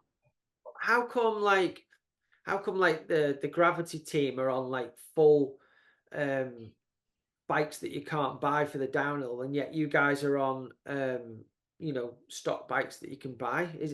Is there not a is the development not going the same way like for you guys to test out stuff at the enduro? Um, that's a good point. Like, I'm probably going to be a little bit careful with what I say, but I mean, the gravity program, they've Put like me in this in a Specialized have so bad way. I'm not saying Specialized do anything wrong or not giving you the support. I'm just yeah, interested yeah. to No, know. no, for sure. Yeah. No, no. But like the gravity boys, the downhill boys, they have been working closely with Specialized for so long. There's such a level of trust there. And they've been developing and like working closely for years with those guys. So they have got to a point where these prototypes, they to start with, they're running prototypes behind closed doors all the time. And now they have got to a point where they have the trust and they've got the okay to run them at the races. Yeah. And we're kind of just a few steps behind, but we still get to try all these prototypes and to Okay. give our feedback on bikes, but we don't race them. And it's probably also a little bit because our bikes are what they're selling a lot of. Like they're selling a lot of stumpies, they're selling a lot of enduros. So it Sure. makes sense to have something that you can buy. And our Yeah. bike, to be honest, like our stock bike is so good anyway. Yeah. Like it's a competitive bike. Like everyone's asking me, like, oh, you're running some custom linkage or some different shock yoke or whatever. And no, like my bike is 100% stock. Like anyone could go and buy it from the shop tomorrow. Sure. Um, and like yeah, it can be as fast as any other bike. And also for enduro, I reckon you can get away with having a bike that's just decent everywhere. It doesn't have to be incredible in Yeah. one particular place, Yeah. but it can just be decent across the board, and you can still, win on it or do really well on it. But in downhill now, I think you almost have like the gravity boys now. Their bikes are so fine tuned. Even like different sections of track will feel different on the same race run. Yeah. Just because their bikes are so fine tuned. So yeah, I think slightly different sport, and we're also just um yeah, not quite at the That, level where we can race on prototypes. And whether I need to race on prototype as well, yeah. I'm pretty stoked on my current bike, to be honest. Yeah. I do want to try and get my hands on one of those downhill bikes because they look sick. Well, I was going to ask that question. So you not managed to have a go on one of those yet? I've had a go on one of them, but I haven't got one in the shed. Okay. Yeah, I'd like to get one in the shed at home. That'd be a bit of a goal. Yeah, I mean their bikes look obviously they're on, different suspension to the enduro team. I've noticed RockShox has started stepping the game up even more this year, with race teams and stuff. But I Yeah, mean Bruni's bike especially, I think it's his riding style as well, but Finn's bike and now Jordan's bike, their bikes are flipping glued to the floor, like they look like they're working really yeah, well. And that's insane. And did you sorry, did go ahead. you get to ride one of those bikes, and how did it feel? Um, yeah, well, we got to take one for a spin for a few laps on a test track, and yeah, I mean that they're working really well. Like it's also super hard to know like what's the rider's style and what's the bike. But when I was on it, everything just felt slow. Like everything felt slow and smooth. And then you'd look at the time and you'd be way quicker, Right. or at least you'd be faster pretty much every time. You'd be quicker. And I think it's just like the way that it's just reacting and just has more grip. Uh-huh. Um, so yeah, that design is pretty groundbreaking, I reckon. But then again, I also think that I know that the Pivot guys, they had a bike that was pretty old. They had that Phoenix 29 that had been around for ages. And it Yeah. was only like a 180 mil, 190 mil travel. It was the lowest travel bike on the circuit. Yeah. And Bernard was like maybe second, Flying on it. third, fourth. He had some incredible results on that bike. And then they got on a new bike, the prototype, which on paper is way quicker, a way better bike. And he's still at the similar point. Uh, But maybe it feels smoother for him, or maybe he has less loose moments or something, but he's still at the same level. And everyone else is stepping the game up too. But I also think that you have to readjust your brain on how quick you can get your body down the track. Yeah. The Yeah. bike's just carrying you. Like if you can't process getting from the top to the bottom in that amount of time, Yeah.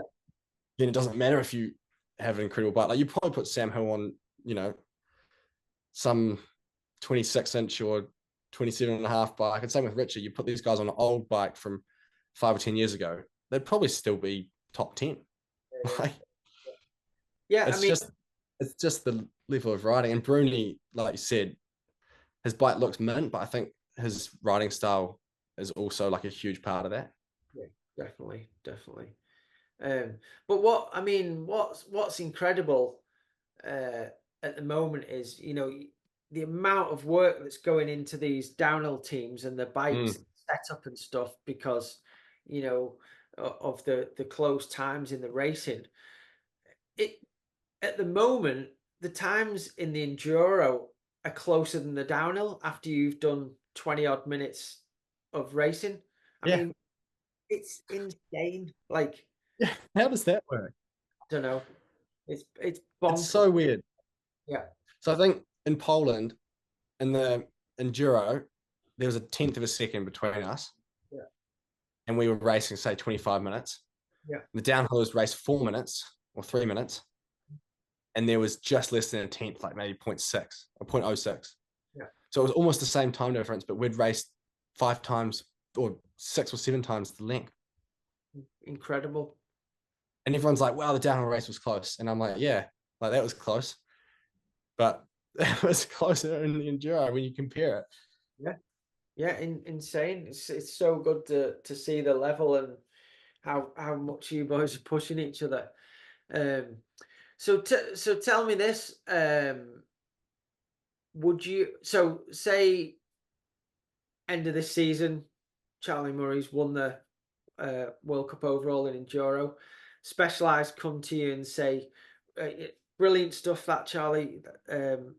But next year we'd like you to change discipline. You've got two options. One is to go and race the EDR Yeah. full time. We'd like you to win that, or we'd like you to take Loic Bruni's place on the downhill team because he's decided to go and race cross country." Oh, Major, you're putting me between a rock and a hard place. But like, I think I'd have to race downhill. But honestly, it's so scary now. And the amount of respect I've got for those guys is through the roof. Like, you see Richie show up last week, and we both know Richie. He's a special character. Like, he's one of the best pilots on a bike I've ever met. And he's like 22nd of Outer Sol, which is an incredible result. Yeah, There's still 21 people faster than him. yeah. It's But just, it's gnarly. Yeah. but So Richie, like you say, Richie's incredible bike rider. He's won three EDR, EWS, EDR world titles. But Richie was never as quite as good at downhill, I don't think, as he was at as he is at enduro. As a young rider. mm, Like he was the same year in junior when Mike Jones rode for our team. yeah. Richie won the Worlds in South Africa, which was a phenomenal result, and he smashed everyone. But it was a track that suited people that were strong and could pedal well. Yeah. So who's to say that you um, the level you're riding and how fast you're riding your stumpy on the gnarly tracks, give yourself a season of downhill racing. Once you get used to that bike and the pace and get your head around it, that you couldn't be a podium contender in the downhill as well. Yeah, that's a good point. I hadn't thought about it. Um, yeah. Well, I tried to race in Fort William. I got a flat tire. Yeah, Um, but I loved it. It was so much fun and a good way to like settle the nerves before the start of the enduro season.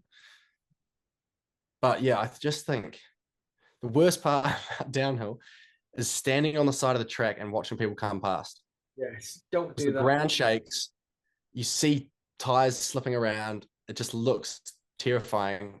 Yeah, And everyone looks like they're about to have a hugie. you never stop and look at what's going on, because the more I do a track, the more scared I get Yeah, of each section, you know? yeah, yeah. Yeah. But no, I think, yeah, more, I would like to do more downhill, but at the moment I'm just focusing on the enduro. If for some reason it changes and it goes to full E, I would just try downhill, I reckon. I don't think I might do some e-bike races for fun, but I don't think I have the same passion to be competitive on an e-bike. Fair enough. Yeah.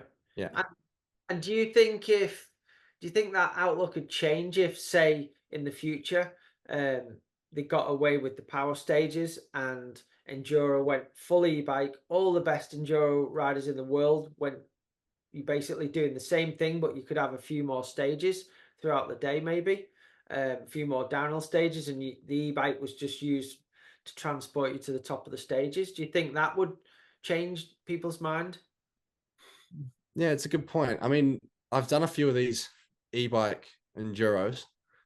We did an epic race in Valberg, and like you said, we did probably 8 stages in the day, and maybe 3 of them were over 1,000 meters in one stage, Yeah, and it was epic. And I remember getting to the end of the day, and just my body and arms and hands had never been that destroyed before, yeah, because all we've been doing is just going down. Like yeah, we'd almost done an Everest downhill in one day, and yeah, it was sick. But I don't know why. I just still, because the problem is, like, you were using the engine even on the way down. Like if you had a tight corner, you could actually do this thing that I figured out halfway through the day, where you square up the corner, you come in, you brake, completely wreck the corner, but then you just do 3 or 4 cranks on the way out, and you're back up to speed, and you're quicker than if you'd hit the corner nice yeah, on the tight stuff anyway. yeah, So just that sort of stuff, like those sort of things, I just really like it when you're on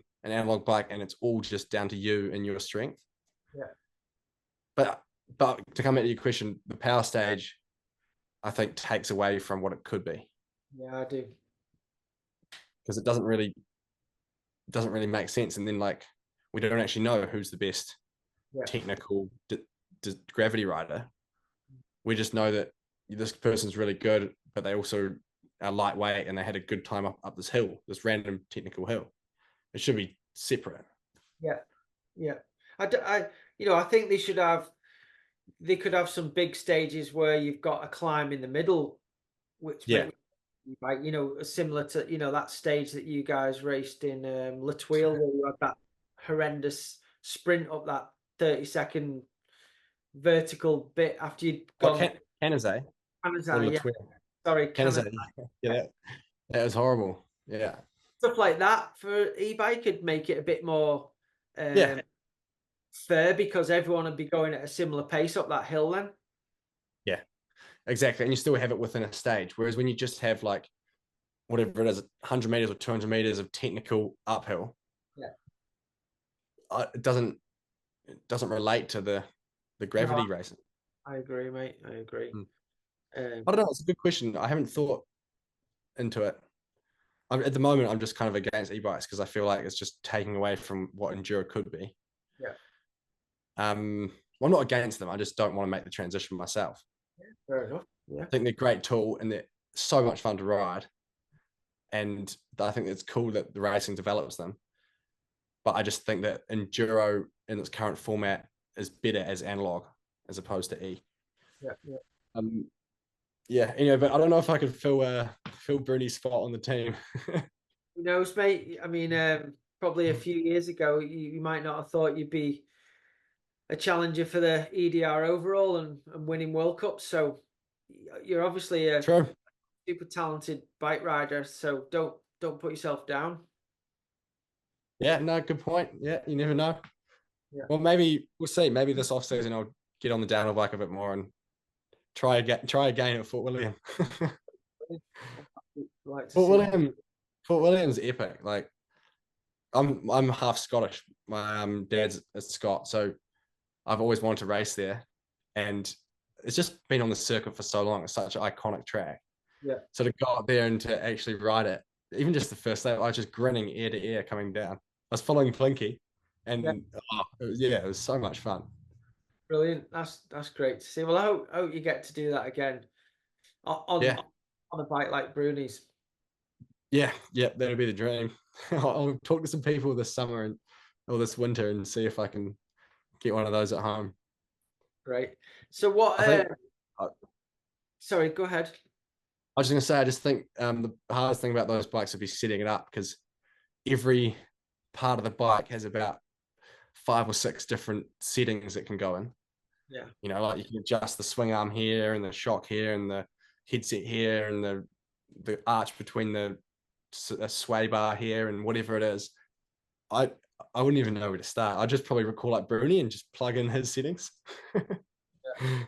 But that's where they're at now. Like these guys, it's like Formula One. You know, they got everything has got a purpose on the bike, whether it's for make it more aero or make it, you know, Yeah. just I can't even get my head around it. It's cool though. No, it's cool. It's cool, and but at the end of the day, it's like we just said, it's still a person riding a bicycle down a hill, and like you've Yeah. already proved that in the enduro that your times are as close on stock enduro bikes over 20 odd 20 teens and 20 minutes as them boys are on the downhill race runs. So and they know the track exactly. It's Yeah. pretty cool. Yeah. Um cool. Yeah. So, It's a cool time for sport. yeah, it is. So obviously you've got the rest of this your EDR season. What's your plans for this off season? Do you go straight back to New Zealand after that, and then what you're going to do this off season? You've got another thing coming up. There's a little emoji. Yeah. Uh, yeah. So I'm staying out for the whole summer because it's just hard to go home and train in winter at home. Mhm. So I'm here till mid September, and we've got the world champs in Canada now. We haven't even talked about that. Yeah, which is epic. Like I'm so happy that that's yeah, it's really cool, and that's something that I guess ESO have been working on, and whoever else behind the scenes. But I've obviously the local guys in Canada too. But yeah, massive shout out to everyone who's made that happen because for the sport, like that just shows that it's at that top level and it deserves a world champ. So that's epic. We'll do that on the 14th, I know 15th of September, and then Is I'll that fly home. with the announcement of the World Championships? Has that changed anything for you, with your focus and everything, or are you just kind of focusing on the series and then the worlds you'll refocus when that comes around? Yeah, that's a good question. I think it's actually made it better because now it used to be Ludon VL at the end of the year by itself, and to get motivated to go do the whole build up and training and peaking for that one race by itself was going to be hard. I have like 2 months here in Morzine. I've got to somehow have a break, but then get back motivated for that race. But now we've got that and world champs back to back, and world champs is exciting because it's a one off. Yeah, Anyone can win that day. yeah, All that matters is that one day. yeah. So yeah, I reckon it's made me more excited for the end of the season. And Brilliant. probably going to motivate me more to train for it. Good. And is the specialized? Are they like more? Are they buzzing off having a world championship and potentially you could have a enduro rainbow stripes jersey for them? Yeah, I think so. I think they just are almost relieved that it's been announced, and that I think yeah, everyone seems pretty happy in the team and at Specialized that Enduro is yeah has a world champs and like has been almost raised a notch. Yeah, yeah. And Yeah, I hope they've. I hope if you didn't have it in already, you've managed to negotiate a good world champs bonus in your contract. yeah, yeah. I think that's interesting because yeah, I renegotiated last year because my other contract ended, and it was already in there. Okay. So they must have known it was coming. They could somehow read the future. But yeah, so we've got that covered if there's a world champs, which there is. So we're going to be laying it all on the line for multiple reasons. Brilliant. Brilliant. But then bonuses are great. Like I think that should be more of a thing. And probably doing deeper bonuses too, like especially in World Cup. I reckon for the downhill, they should be like, all right, you make it through qualies, you know, you get $500. Yeah, You make it into semis, you get $1,000, and then rah, because for a brand and for your racing, each one of those steps is a big achievement, absolutely. Yeah, there's and then not it encourages people who, sucks really, doesn't it? The prize money that you boys get for winning a World Cup is compared to other sports is just daft, isn't it? yeah, well, yeah, to be completely open, I think in finale I was second, and the prize money was less than €1,000. I think it was Like 900 and something. second in the world and how many people ride enduro? Yeah, It's it's just stupid, isn't it? yeah, that was after tax, but yeah, like I walked away with maybe 900 and something euro. Um, Whereas if you which become yeah, second at Wimbledon, you might earn a bit more than that. yeah, exactly. It's a shame because so many people ride bikes, like you said, around the world, Yeah, and yeah, I mean the Tour de France is huge money, um, and other sports, and yeah, we just it's a bit of a shame that the prize money is not there because I'm sure that I think it's the local organizers who put up the prize money though. mm, I'm pretty sure that's how it works because it says in the rule book like or race organizer should has to provide the minimum amount of mm. you know like 1,500 for first, 1,000 for second, whatever it is. Um, yeah. So I think But the I know the industry's in a bit of a slump at the moment, but the amount of people that ride bikes, buy kit, and obviously Discovery, Warner Brothers being sponsor of a whole yeah, world championships series, and rightly so. It needs that coverage, but to earn €900 for coming second in the world, it's not very good. no, it's not good enough. Like, yeah, I don't know. I think maybe if that, especially like with Warner Bros. Discovery, whatever, whoever's making the money from the broadcast and has these big contracts um to yeah broadcast it and show the sport, and they're getting paid by these TV Eurosports paying them whatever it is, however it works. They should be contributing to the prize money too. So, yeah, Like the local organizer can put up, and if you have this one race, which I also think they should do, is they should let sponsors come in for just one race.